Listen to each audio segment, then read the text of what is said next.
विधानसभा का शीतकालीन सत्र 16 दिसंबर से शुरू होगा। विपक्ष लगातार सरकार को घेरने की तैयारी में जुटी हुई है। विपक्ष प्रदेश में बढ़ते अपराध, किसानों से जुड़े मुद्दों पर शीतकालीन सत्र में सरकार को घेरते हुए नजर आएंगे। नेता प्रतिपक्ष शरदास महंत ने टीवी 24 से खास बातचीत की और क्या कुछ कहा, आइए सुनते हैं।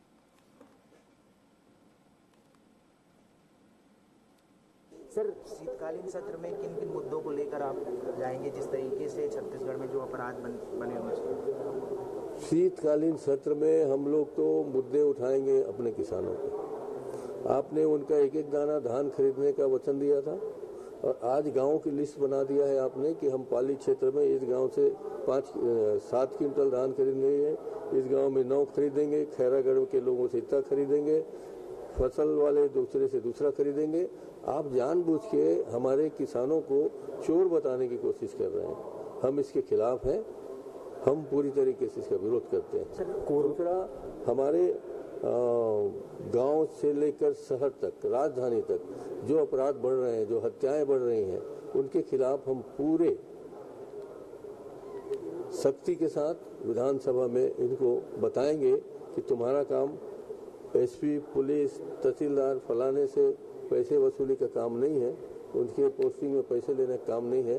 आपको प्रशासनिक क्षमता दिखानी पड़ेगी, नहीं है तो पैदा करनी पड़ेगी और अनुभवहीन मंत्रियों को या तो सिखाइए या तो उनको निकालिए। सर, ये कोरबा से आप आते हैं, कोरबा से मैं भी, वहाँ जो सड़कों का हाल सर पूरी तरीके से बदहाल है। लोग बार बार सवाल कर रहे हैं कि सड़क कब बनेगी। आखिर एसी सेल से इतनी ज़्यादा सरकार को प्रॉफिट हो रही है, लेकिन लोगों को उसका मुनाफा नहीं मिल पा रहा है, फायदा नहीं मिल पाता है।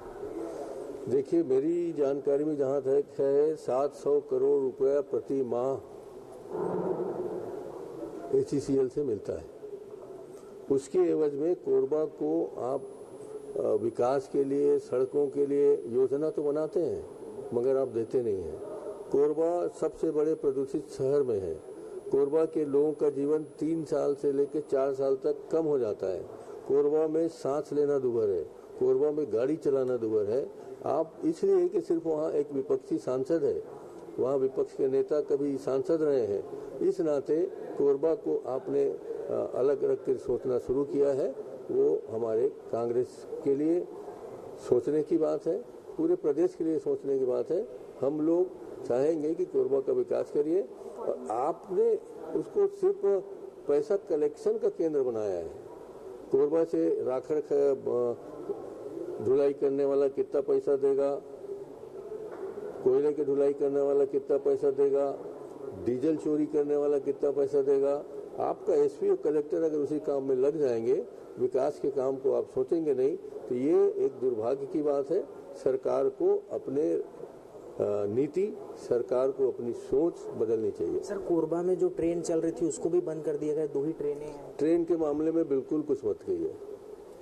20-40 ट्रेन एक बार में बंद हो रही है और इसलिए बंद हो रही कि हमारे जो यात्री हैं वो तो नहीं जा पा रहे हैं। मगर कोयला की ढुलाई कैसे हो रही है, किसके लिए हो रही है? आपके जितने कोयला की ढुलाई है और जितने भी खनिज की ढुलाई है आप चालू रखे हुए हो, बाकी हमारे यात्रियों के लिए ट्रेन बंद है। तो ये तो दुर्भाग्य की बात है ना, ये सोचना चाहिए आप लोगों को। निश्चित तौर पर जिस तरीके से कोरबा में अवस्थाएं बनी हुई हैं, चाहे सड़कों को लेकर हो या रेल मार्गों को लेकर हो, यात्रियों को और वहां के लोगों को काफी मुसीबतों का सामना करना पड़ रहा है। कैमरा पर्सन गणेश के साथ प्रियांशु कश्यप, टीवी 24 रायपुर।